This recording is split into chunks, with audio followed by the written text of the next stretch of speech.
আল্লাহ সুবহানাহু ওয়া তাআলা জানিয়ে দিচ্ছেন, বান্দা শোনো, তোমার মা যখন তোমার মা এবং বাবা যখন ভুলবশত না জেনে তোমাকে শিরকের দিকে যদিও শিরকের কথা বলে, এরপরও শিরকটা মানবে না, ঠিক আছে, কিন্তু তোমার মা এবং বাবার প্রতি তোমাকে সুন্দর নম্র আচরণ করতে হবে। এই আয়াতটা নাযিল একটা শানে নজুল আছে। সাদ বিন আবি ওয়াক্কাস রাদিয়াল্লাহু তাআলা আনহুর ব্যাপারে এই আয়াতে নাযিল হয়েছে। হযরত সাদ বিন আবি ওয়াক্কাস রাদিয়াল্লাহু তাআলা আনহু,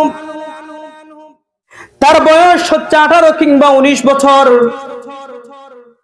অত্যন্ত নম্র ভদ্র একজন সাহাবা, মায়ের কাছে অত্যন্ত নম্র ভদ্র আদরের একটা ছেলে। ওই বয়সের ছেলেদের মা বাবার প্রতি অত্যন্ত আদরের হয়, অত্যন্ত স্নেহের হয়, কিন্তু যখন তার বয়স 18 এবং 19 বছর হলো, তার ব্রেন আস্তে আস্তে করে শার্প হচ্ছে, বুঝতেছে আসলে তার মা এবং বাবা যেই ধর্মের প্রতি আছে সেটা কখনো পূর্ণাঙ্গ ধর্ম হতে পারে না। রাসূল করিম সাল্লাল্লাহু আলাইহি ওয়াসাল্লামের কাছে গেলেন, যাওয়ার পর তিনি ইসলাম ধর্ম গ্রহণ করেছেন। আশহাদু আল্লা ইলাহা ইল্লাল্লাহু ওয়াহদাহু লা শারীকা লাহ।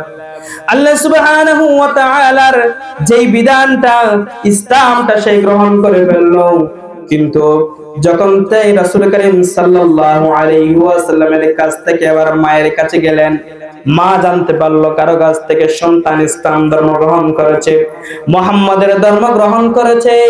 এই কথাটা জেনেই মা হামনা বিনতে সুফিয়ান আবার অনশন শুরু করে দিল।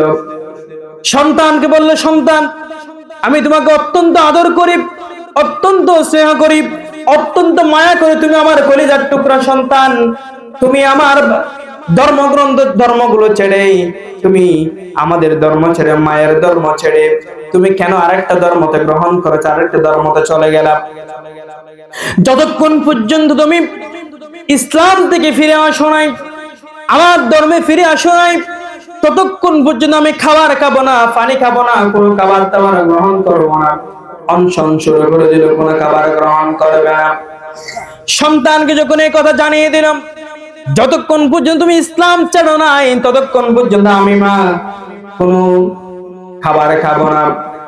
সন্তান যে কথা শোনার পর সাদ বিন আবি ওয়াক্কাস রাদিয়াল্লাহু তাআলা তিনি এই কথা জানার পর মাকে বললেন, মা, আমি তোমার ঘর নয়, শুধু আমি পুরো পৃথিবী পর্যন্ত ছেড়ে চলে যেতে পারি, কিন্তু আমি ইসলাম যেই ধর্ম গ্রহণ করেছি, যেই কালিমা গ্রহণ করেছি, যেই রাসূলের হাতে হাত রেখেছি, আমি সেই ইসলাম থেকে এক বিন্দু পরিমাণ সরে যেতে পারবো না।